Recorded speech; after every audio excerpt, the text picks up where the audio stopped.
ಎಷ್ಟೋ ಜನ ಇಲ್ಲೇ ಬೆಂಗಳೂರಲ್ಲೇ ಇರ್ತಾರೆ, ಅತ್ತೆ ಮಾವ ಒಂದ್ ಕಡೆ, ಕೋ-ಸಿಸ್ಟ್ರು, ಸಿಸ್ಟರ್ ಇನ್ ಲಾ ಒಂದ್ ಕಡೆ, ಇವ್ರು ಒಂದ್ ಕಡೆ. ಸಾಧ್ಯವಾದಷ್ಟು ಜೊತೆಗಿರಿ. ನಾನು ಅದೇ ಹೇಳ್ತಾ ಇರ್ತೀನಿ, ಇದು ಯಾರ ಬ್ರೈನ್ ಚೈಲ್ಡ್ ಅಂದ್ರೆ, ಫಸ್ಟ್ ನಾನು ಹೇಳೋದು, ಇವಾಗ ಅಪ್ಪ ಅಮ್ಮಂದ್ರೆ ಏನ್ ಮಾಡ್ಬಿಡ್ತಾರೆ ಗೊತ್ತಾ, ನಾನು ನೋಡಿದ್ದೀನಿ ಸಾಕಷ್ಟು ಜನ, ಇಬ್ರು ಮಕ್ಳಿದ್ರೆ ಅವರು ಮದುವೆ ಆದ್ಮೇಲೆ ಅವ್ರವ್ರ ಮಧ್ಯೆ ಏನು ಇಶ್ಯೂಸ್ ಬರೋದು ಬೇಡ, ಮುಂದೆ ಏನೋ ತೊಂದರೆ ಆಗಿ ಬೇರೆ ಆಗೋದಕ್ಕಿಂತ ಇವಾಗಲೇ ಬೇರೆ ಬೇರೆ ಮನೆ ಮಾಡ್ಕೊಟ್ಬಿಡೋಣ ಅಂತ. ಬಟ್ ನಮ್ಮ ಮತ್ತೆ ಹಂಗಲ್ಲ, ಅವರು she is a very strong person and starting ಇಂದನೂ she is very clear, because ಅವ್ರು ಶಿ ಇಸ್ ಸಿಂಗಲ್ ಪೇರೆಂಟ್.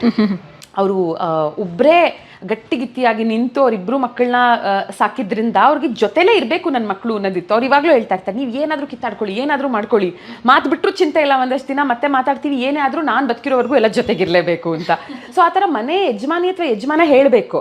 ಇಲ್ಲದ್ರೆ ನಮಗೆ ಅವ್ರು ಆಪ್ಷನ್ ಕೊಟ್ಟರೆ ಹೋಗ್ತೀರಾ ಅಂತ ನಾನು ಹೇಳೋದು. ಈಗಿನ ಜನ್ರೇಷನ್ ಅವ್ರಿಗೆ ಅವರೇನು ಮದುವೆ ಆದಾಗ ಹನಿಮೂನ್ ಪೀರಿಯಡಲ್ಲಿ ಇರ್ತಾರೆ, ಹಾಂ ಹೋಗ್ತೀವಿ ಅಂತ ಹೋಗ್ತಾರೆ. ಆಮೇಲೆ ಅವ್ರು ಒಂದು ಸ್ವಲ್ಪ ದಿನ ಗ್ಯಾಪ್ ಆಗಿಬಿಟ್ರೆ ಮತ್ತೆ ಜೊತೆಗೆ ಬಂದು ಅಡ್ಜಸ್ಟ್ ಮಾಡ್ಕೊಳ್ಳೋದಕ್ಕೆ ಆಗೋದೇ ಇಲ್ಲ.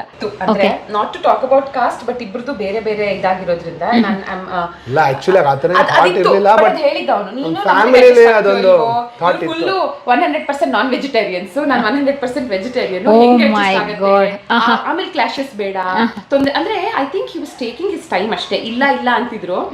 ಮದ್ವೆ ಮಾಡ್ಕೊಂಡು ಬಂದ್ಮೇಲೆ ಆ ಕನ್ಫ್ಯೂಷನ್ಸ್ ಇರಬಾರ್ದಲ್ವಾ, ಅಡ್ಜಸ್ಟ್ ಆಗ್ತಿಲ್ಲ ಅನ್ನೋ ಹಾಗೆ.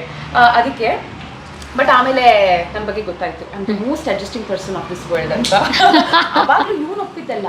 ಇದು ಪ್ರಜಾವಾಣಿಲಿ ಒಂದು ಆರ್ಟಿಕಲ್ ಬಂದಿತ್ತು, ಅದನ್ನ ನಮ್ಮ ಅತ್ತೆ ನೋಡಿ ನನಗೆ ಕಾಲ್ ಮಾಡಿದ್ರು, ನೀನು ನನ್ನ ಮಗನ ಮದುವೆ ಆದ್ರೆ ಚೆನ್ನಾಗಿರುತ್ತೆ. ನಾನು ಅಮ್ಮಂಗಿರೋ ಬುದ್ಧಿ ಮಗಂಗಿಲ್ವಲ್ಲ ಅಂದ್ರೆ ಅವ್ರಿಗೆ ಗೊತ್ತಿತ್ತ ನೀವು ಇವ್ರಿಗೆ ಪ್ರಪೋಸ್ ಮಾಡಿದ್ದು? ಫ್ರೆಂಡ್ಸ್ ಅಂತ ಗೊತ್ತಿತ್ತು, ಒಂದೆರಡು ಸಲ ಮನೆಗೆಲ್ಲ ಬಂದಿದ್ಲಲ್ವಾ, ಹಾಗಾಗಿ ಅಮ್ಮ ಮಾತಾಡಿದ್ದಾರೆ, ನಂಗೆ ಗೊತ್ತಿಲ್ಲ. ನಮ್ಮ ಅತ್ತೆಗೆ ಅನಿಸ್ತಾ ಇದೆ ಅದೇ, ಅಂದ್ರೆ ಇಂಟರ್ ಕ್ಯಾಸ್ಟ್ ಆದ್ರೂ ಅತ್ತೆನೇ ಒಪ್ಪಿದ್ರು. ಅಲ್ಲಿ ನಂದು ಆಕ್ಚುಲಿ ಕಾಸ್ಟ್ ಅಲ್ಲ, ನಾನು ಇನ್ಫ್ಯಾಕ್ಟ್ ನಾವು 1 ಇಯರ್ಗೆ ಎಷ್ಟು ಪುಸ್ತಕಕ್ಕೆ ಇನ್ವೆಸ್ಟ್ ಮಾಡ್ತೀರಾ? ಗೊತ್ತಿಲ್ಲ, ಲೆಕ್ಕ ಇಟ್ಟಿಲ್ಲ. ಒಂದು ತಿಂಗಳದ್ದು ಹೇಳ್ತೀನಿ ಬೇಕಾದ್ರೆ. ರಾಷ್ಟ್ರೋತ್ಥಾನಲ್ಲಿ ಪ್ರತಿ ನವೆಂಬರ್ ಅಲ್ಲಿ ಕನ್ನಡ ಪುಸ್ತಕಗಳ ಮೇಲೆ ಡಿಸ್ಕೌಂಟ್ ಇರುತ್ತೆ. ಕನ್ನಡ ಇಂಗ್ಲಿಷ್ ಎರಡರ ಮೇಲೂ ಡಿಸ್ಕೌಂಟ್ ಇರುತ್ತೆ, up to 50%, 10-20 depends on the book, ಆಯ್ತಾ. ಸೊ ಪ್ರತಿ ವರ್ಷ ಅಲ್ಲಿ ಹೋಗಿ ತರ್ತೀನಿ, ಜೊತೆಗೆ ಬೇರೆ ಬೇರೆ ಕಡೆಯಿಂದ ಆನ್ಲೈನಲ್ಲಿ ಆರ್ಡರ್ ಮಾಡ್ತೀನಿ, ಎಲ್ಲಾದ್ರೂ ತರ್ತೀನಿ. ಲಾಸ್ಟ್ ಮಂತು ನವೆಂಬರಲ್ಲಿ ನಾನು ಒಂದೇ ತಿಂಗಳು ಪುಸ್ತಕ ಪರ್ಚೇಸ್ ಮಾಡಿರೋದು ಫಾರ್ 19,000. ಮೇ ಬಿ ನೀವು ನಂತರನೇ ಅನ್ಸುತ್ತೆ ಸ್ವಲ್ಪ. ನೀವು ಪುಸ್ತಕಗಳು ತುಂಬಾ, ಓ ಮೈ ಗಾಡ್, ಅಮೇಸಿಂಗ್ ಅಮೇಸಿಂಗ್. ಓಕೆ, ನಾನು ಬಟ್ಟೆ ತಗೊಳ್ತೀನೋ ಇಲ್ವೋ ಗೊತ್ತಿಲ್ಲ, ಪುಸ್ತಕಗಳಿಗಿಂತ ಸಿಕ್ಕಾ ಬಟ್ಟೆ ಇನ್ವೆಸ್ಟ್ ಮಾಡ್ತೀನಿ. ಅದ್ರಲ್ಲಿ ನೀವು 19,000 ಅಂತ, ನನ್ಕಿಂತ ಸ್ವಲ್ಪ ಕಾಸ್ಟ್ಲಿ ನೀವು. ನಾನು ಅವ್ರನ್ನ ಕೇಳಿದೆ, ಹೈಯೆಸ್ಟ್ ಇಲ್ಲಿವರೆಗೂ ರಾಷ್ಟ್ರೋತ್ಥಾನಲ್ಲಿ ಎಷ್ಟಕ್ಕೆ ಪರ್ಚೇಸ್ ಮಾಡಿದ್ದಾರೆ? ನಿಮ್ದೇ ಹೈಯೆಸ್ಟ್ ಅಂದ್ರು.